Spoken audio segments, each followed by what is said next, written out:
About the time that I was a youth of your age, and I'm only 40, so that's not super old. All right. But when I was about your age, God kept playing this song in my head, and I don't know if you know it very much, but Kirk Franklin used to sing it. It was Revolution. And all I keep hearing, do you want a revolution? Whoop, whoop. That would go through my head over and over again. But God began to kind of talk to me about that, because when we were growing up, it was revival, revival, revival, revival, revival. And when I was about your age and getting older, he said, no, revolution, revolution, revolution, revolution, revolution. And I said, what's the difference, God? He said, in a revival, you go back. In a revolution, there's constant change. And I said, okay, God. So about a month ago, God took the idea of revolution and he brought it into running the race. Okay, God. He's like, well, think about it. You coach track. They have to revolve around that track, don't they? I said, yeah, in some of the races. He said, yeah, but that's the whole idea, right? You're going to end up in a different place. You're either going to be a winner or not. But there has to be change at the end. You come in some position. I said, okay, God, yeah. So that's when I gave that word of running that race, but not necessarily just running your own race, but learning how to help others run their race. One of the wonderful things that David talked about this morning when he was up here speaking was that God is going to use the youth in order to change the world. Well, God is going to use the adults to teach the youth how to change the world. Because whether we understand it or not, there's wisdom in what we've gone through. And we, as adults, have to learn how to run the race so that we as adults can teach the youth how to run the race. Our ceiling has to be their footstool. And that's how it begins. So with that understanding, God said, okay, I want to put this in position for you, right? Now I was going to put chairs up here for you, and the chairs were going to represent hurdles. So you got to think about that, right? There are these hurdles, right? All right.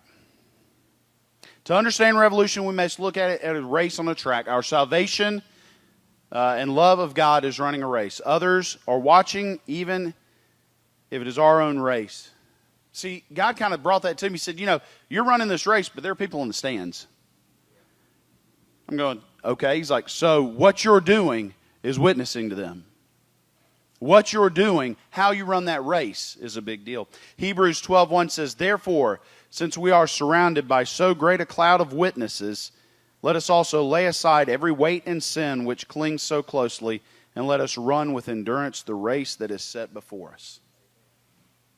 We are being watched. I said, God, okay, what kind of races? He said, well, in every race that you're going to run, there are hurdles. So, well, God, I can only think of 3 races that involve hurdles. He's like, well, in the spiritual race, there's always hurdles. I said, okay, God.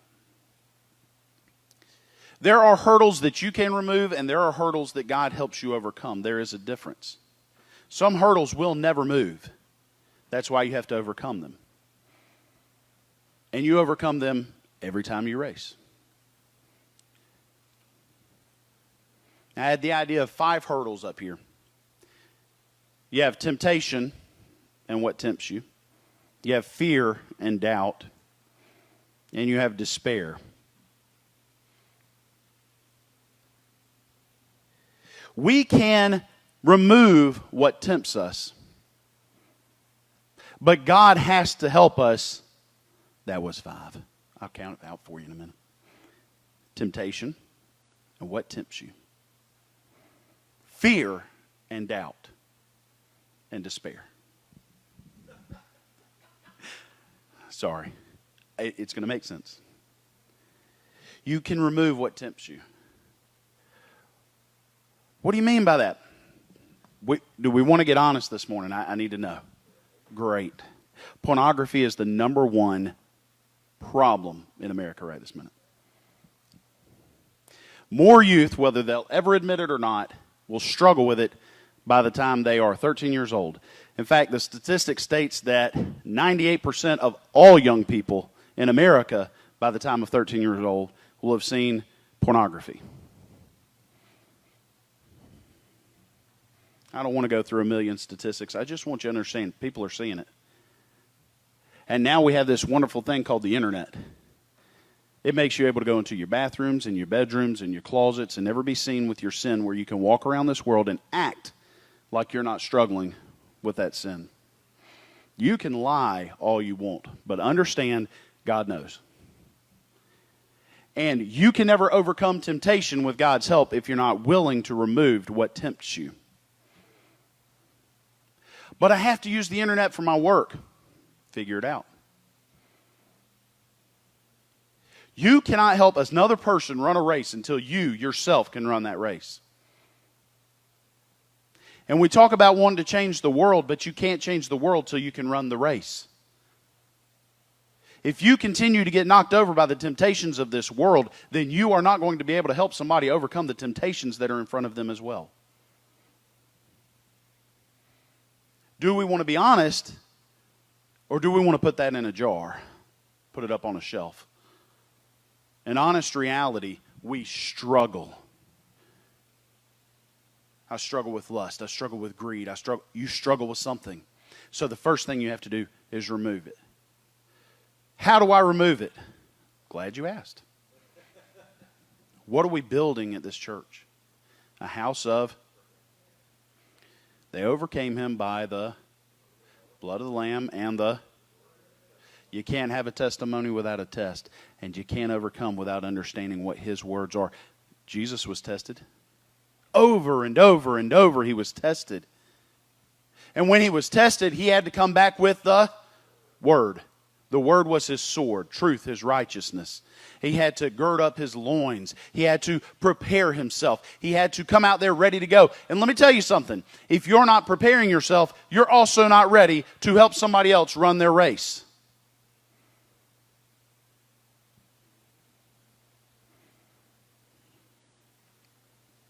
When we think of the race, we always think of 2 Timothy 4, 7 through 8. He said, I have fought the good fight. I have finished the race. I have kept the faith. Henceforth there is laid up for me the crown of righteousness, which the Lord, the righteous judge, will award to me on that day. And not only to me, but also to all who loved his appearing. Great. We're missing the point. That's what we stick on. At the end, I've run my race. At the end. You're not at the end. You're at the beginning. You're where you're supposed to be in God. We can't think about it like that. It's time to recognize that you're in the middle of your race. And you're not just running it for yourself. You're running it to be used for someone else. We are understanding this as the use to understand our salvation as a race. But we need to understand that there's more than salvation. So I started with temptation, and the next I went to fear. We can overcome fear through God. But we can remove the hurdle of doubt in our lives. How are we going to remove it? Read the Word and pray. How do you remove temptation? Read the Word and pray. How do you overcome it? Read the Word and pray. You're going to notice a theme in this. Despair. We can take hold of our thoughts. But God helps us overcome despair. You have to read the Word and pray. Read the Word and pray. We did something this morning, right? When I used to have to coach hurdles, we used to have to take them out, right? And you taught them how to run the hurdles, so you had to run, right? So you walked up, you set up the hurdles, you come over to the right of it. You had to practice this, right? So you came and you stepped, and you went over, and you brought the leg up, and you go over that. And then you had to take one step, and then you stepped, and you hurdled, and you brought the leg over, and you went. And you had to learn how to run these hurdles, right? That's what we did this morning. The pastor said, come up here and pray. And adults that are up here, we want you to get prayed over because they have to practice. We're teaching them how to step and how to overcome the hurdles. Now, the reason why we taught them how to step in the way that we did and to be able to bring the leg up the way that we did and to bring their bodies down low was so that they could overcome it fast. Because the faster you are, the quicker you win that race. Well, the more you practice, the faster you become. The faster you become, the quicker you overcome that hurdle.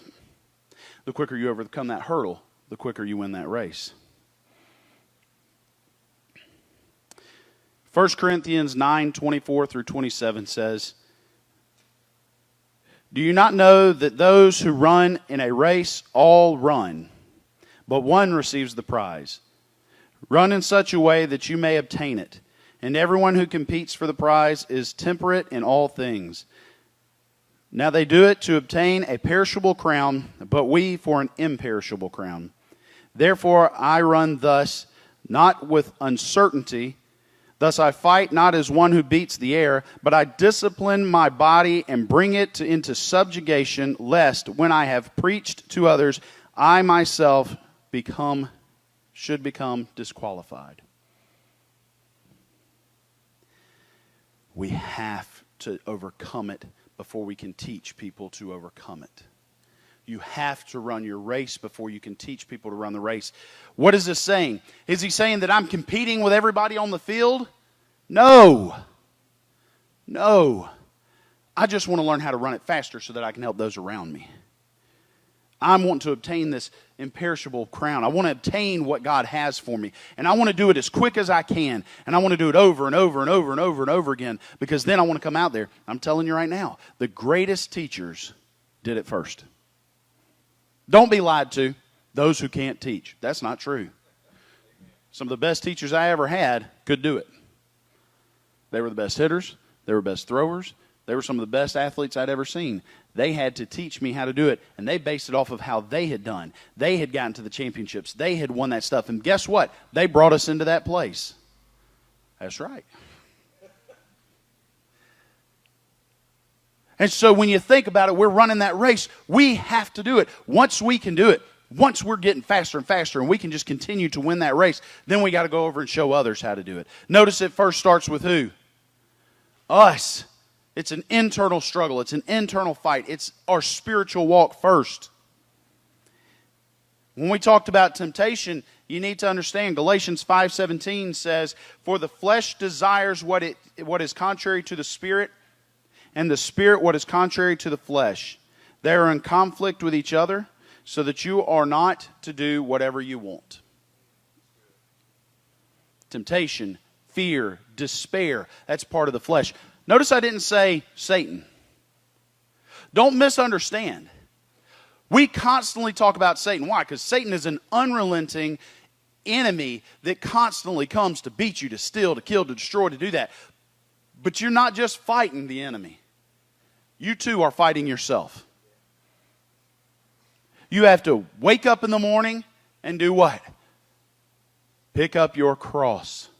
I say it over and over again because this is stuff we need to know. We pick up our cross. We follow Him. That means we are crucifying our flesh daily. We are destroying those hurdles. Those are the hurdles we can remove from our lives because we know as we go through our day, these other hurdles are going to present themselves. And it's very hard to jump over 2 hurdles at once. Something's going to trip you up. God kind of put this one in front of me. Tell me if you know this one. Matthew 16:24. Then Jesus said to His disciples, "If anyone wishes to come after me, he must deny himself." But I want. That's what temptation is. I want. It's not just fleshly as far as pornography. It can be greed. It's a want. It's a desire of the heart that doesn't necessarily desire what God wants. That is part of the flesh. And until we learn how to remove that from ourselves, you know, I've heard it many times and we can say it, but I tell you it's hard because we don't really believe it. Do you own your stuff or does it own you? Because in here he says, deny himself and take up his cross and follow me. I love my TV. I love my electronics. I love it. I mean, I have fun. I have this Oculus thing. Man, I love to get in VR, right? Ignore the world. Well, whatever the real world is. Get in this thing and go playing stuff. And, I mean, just enjoy myself.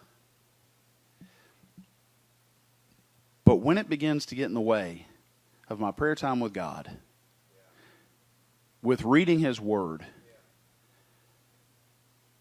if somebody looks at me and says, let me tell you, I have 4 kids. They always want time. I don't know when I'm supposed to have time. I guess when they move out one day. Dad says that's not ever the case either. But no, but I mean, when they come to me, if I'm not willing to put that down, then they don't matter to me more than what I'm ready to put on my face to get out of this world. Well, you just have to have time for yourself. I didn't read that anywhere in the Bible. Take a Sabbath. That I read. But in there it never said, hey, when you take a Sabbath or when you take that time for God and you are pulling yourself away from the worldly things, that you need to ignore your family. It said to rest, to get away from these weary things, right? These things that bring us down, to come into a congregation and to get stronger in God. I pray it all the time. Fill me up to overflowing. Why? Because by the time I make it in this church on Sunday, I better be empty.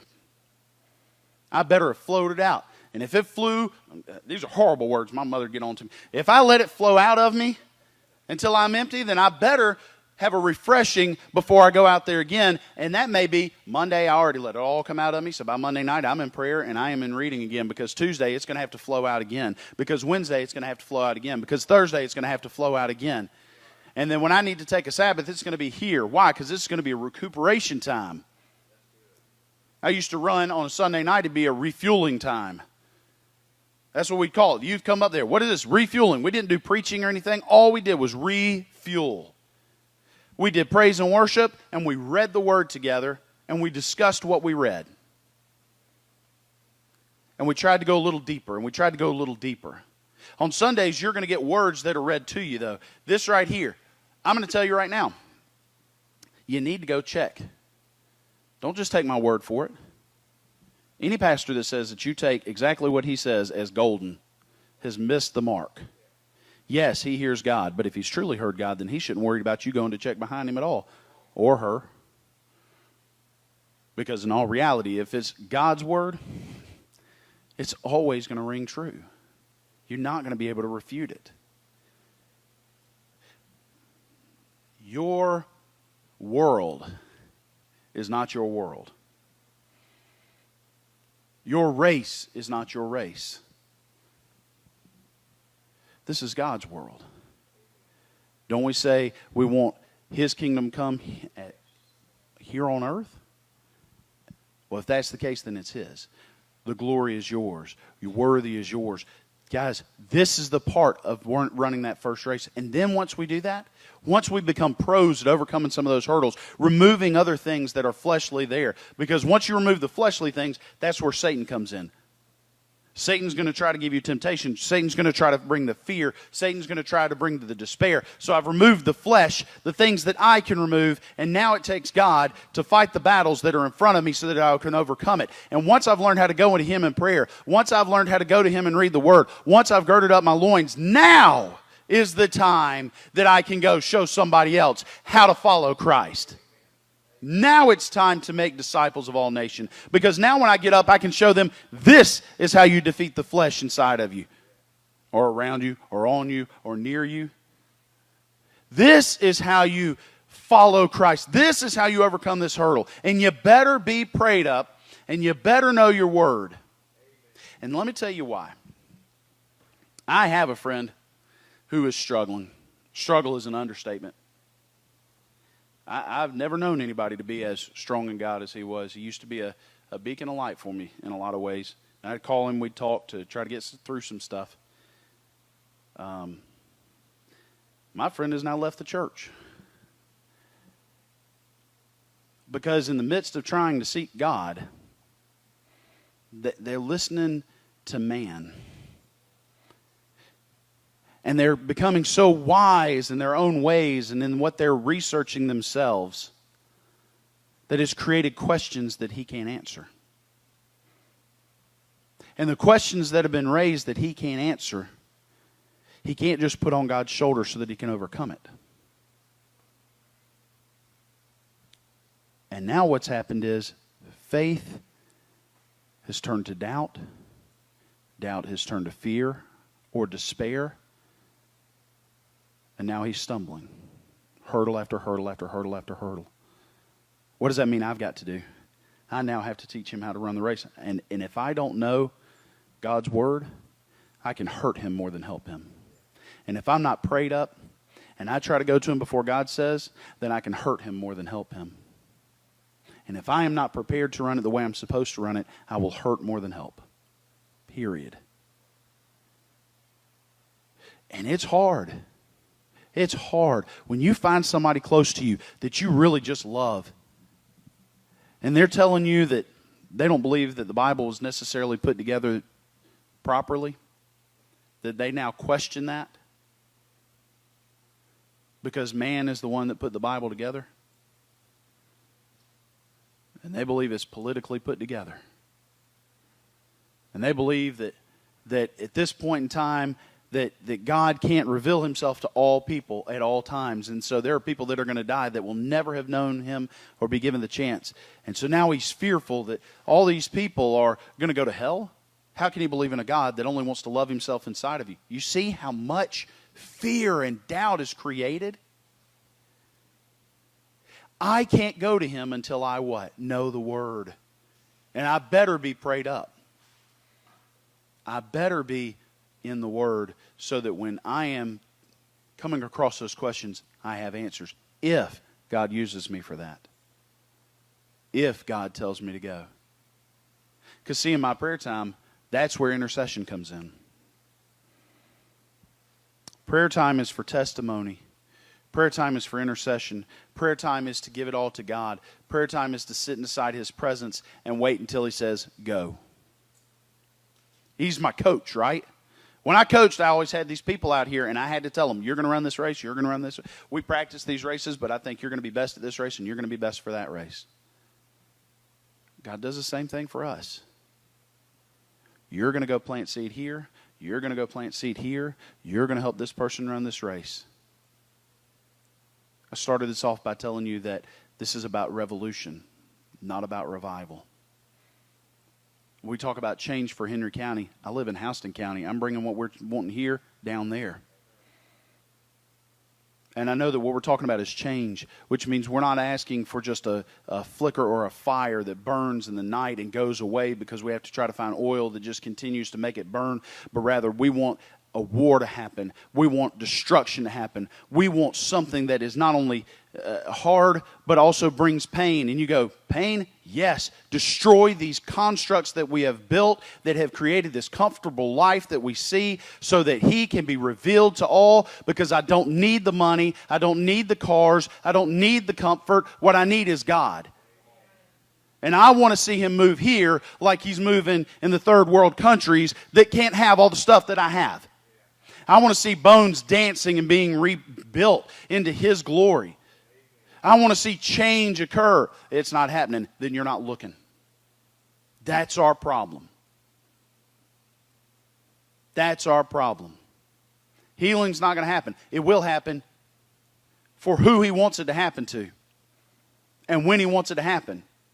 And it's time to look at the little things and the big things. Well, they died. Yeah, but they were healed for an extra 3 months. And what did they do for the 3 months? Yeah, but they didn't have them the way that I wanted to. It's not about you. But he didn't use me the way that I wanted. Are you his or are you yours? It's time to remove the hurdles. It's time to use him the way we're supposed to in prayer and in reading the word to overcome the hurdles. It's time to follow and to deny ourselves to the point that we can begin to show others when they're going through these tough times what it's meant to be a Christian, what it's meant to be in God. You know, one of the questions, and I'm not going to go much further after this because this one just stuck in my head, and it's always stuck in my head, and God really gave me an answer. He didn't like the answer, but he told me to tell him this. But he kept saying, if you look at all the other religions, they don't have so many factions, so many splinters. Everybody comes out with a different doctrine in Christianity, and they want to have this doctrine and this one, and they use it in order to give them what they're wanting to see, to be able to help them to live the life that they're wanting to live, and so therefore they bring it in that way. And he said, I just don't understand. Why would I want to believe the Bible? Why would I want to follow that stuff when that's going on? And I said, this is what God downloaded to me. I said, you missed the point. If the enemy is unrelenting And God is the one he has to destroy. And Christianity is what's been built up. What would he want to splinter the most? We're going to have a hard time putting it back together. Why? Because it takes destruction to rebuild. And we've got to destroy the constructs that we've made. We have to tear down some of the false doctrine. And you don't do it by missing God. You do it by staying in a house of prayer. You do it by reading the Word. You do it by making sure that what is being preached and taught is things that are sound doctrine in God. And you follow that and you trust Him. And you build upon that. And you begin to go to those that believe in those doctrines that aren't correct. And you begin to show them the Word of God. And you do it in God's timing, not in yours. And then instead of seeing a revival, you're going to see a revolution. And when revolution happens, you can't stop change. We can, we must, we will be changed. There is nothing, I'm going to say again, we can, we must, we will be changed. We can, we must, we will be changed. If He's the refiner's fire, then we can, we must, and we will be changed. And it's time for a revolution. It's not time for a revival. Am I speaking out against revival? No, I'm playing semantics. I fully am playing semantics. I get it. But what I'm telling you is I want to see change. I don't want to see a spark. I want to see a fire. I don't want to see a dousing. I want to see an erosion. I don't want to see a little bit. I want to see complete, utter annihilation of what is to be bringing what God wants it to be. And I want us to come into this place going, God, it's not about us. It's about you. And I want to see change occur. And it doesn't matter how that change occurs as long as God's the one that brings it. So I end with this. I know we've done prayer. If you want to come to the altar, you can. If you want to do it at home, you can. If you want to come find one of the elders and go into a room and talk about it, you can. But this is what you need to do. It's time to open your eyes. What is creating doubt in your life? What is creating despair in your life? What is creating temptations in your life? And do not lie to yourself. For once, do not lie to yourself. If you struggle with pornography, it's time to grab somebody and be honest with it. If you struggle with greed, it's time to grab somebody and to be honest with it. If you struggle with the things that are not of God so that you can deny yourself and take up the cross, it's time to grab somebody. It's time for accountability. It's time to move forward. It's time to let go and let God. And so if you want to come up here and get that change here. If you don't, you better find somebody for change because change is happening.